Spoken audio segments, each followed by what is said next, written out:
Hi, I'm Becky, And I'm Becky too. and we work for the Ottawa Soil and Water Conservation District. And something that everybody is dealing with this time of year are leaves. And a lot of us really hurt our back by raking them up, putting them into bags, and taking them to a landfill. But there are a lot of great ways that we can make leaves work for us instead of putting them into a landfill.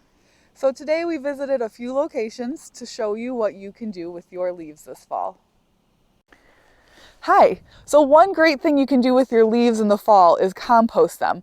We collected all of our leaves around our house here and we put them in our compost bin. And they will mix in and break down throughout the winter, so then next spring you can use them in your garden or in your flower beds as awesome nutrients. Instead of putting them into your compost bin right away, you can also bag them and save them for the spring when you might need extra brown material in your compost. Another option of what you can do with your fallen leaves is to collect them and place them either on top of a vegetable garden or your flower gardens. And this helps in a couple ways. It'll break down and create great nutrients for your gardens next year. Over the winter, it'll act as insulation and it'll help keep that soil nice and warm so those worms and all the macronutrients have a place to live.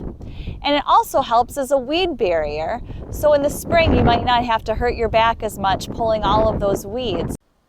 So another way that you can have leaves work for you, once your kids get done jumping in their big pile of leaves and you might not feel like bagging those up, something you can do is rake them into a natural area very similar to what's behind me.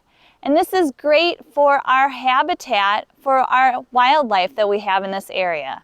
Chipmunks, squirrels, and a lot of other little critters love to use those leaves as cover during the winter months. And finally, one thing you can do with your leaves in the fall is leave them on your yard. You can mulch them with your lawnmower and just leave them in the grass. They provide great nutrients and a cover all winter long.